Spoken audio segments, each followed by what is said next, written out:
Here's a quick look at the channel strip in Logic.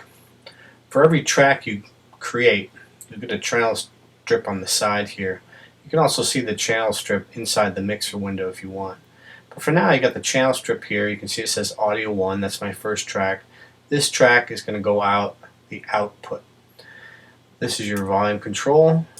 You have a panning function left to right, depending on where you want the sound to go. You can mute the track. You can solo the track. When you press solo, all of the tracks are going to be quiet and you wouldn't be able to hear them.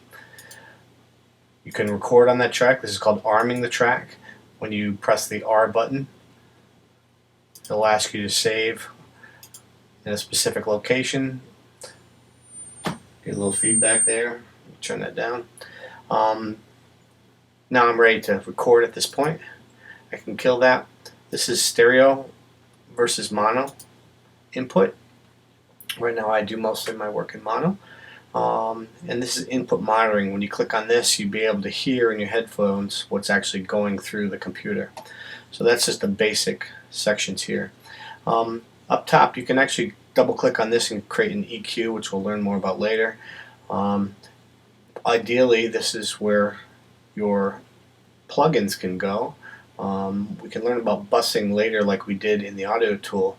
But if I want to add a basic reverb, I can throw one in here in Space Designer, and what happens is you get a plugin that will pop up and you can configure it in order to be able to use it. Now the sound's going to go through here and through that particular effects processor, and you could add a whole pile of these. If I did not want to send it directly into the track and I wanted to bus it like we did in Audio Tool, I could hit send. I could say aux 1. It's going to send it over to now aux 1. I can increase its volume of the output, so more sound's going to go out.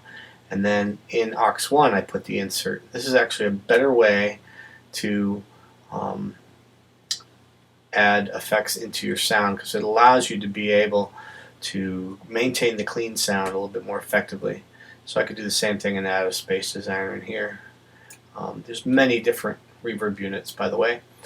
Space Designer is my favorite. It's got the most functionality in it.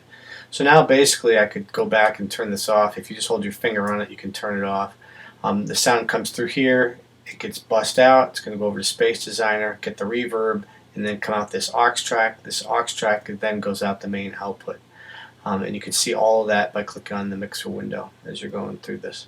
For now, that's just about it. There are some settings up here that you can use, which are interesting. They're like presets, if you will, where when you click on it, you get a listing of different types of presets based on what instrument or voice part you're recording. So say I had a electric guitar that I was working on. It was a jazz guitar. I can click on that and it's going to add all the inserts for me automatically.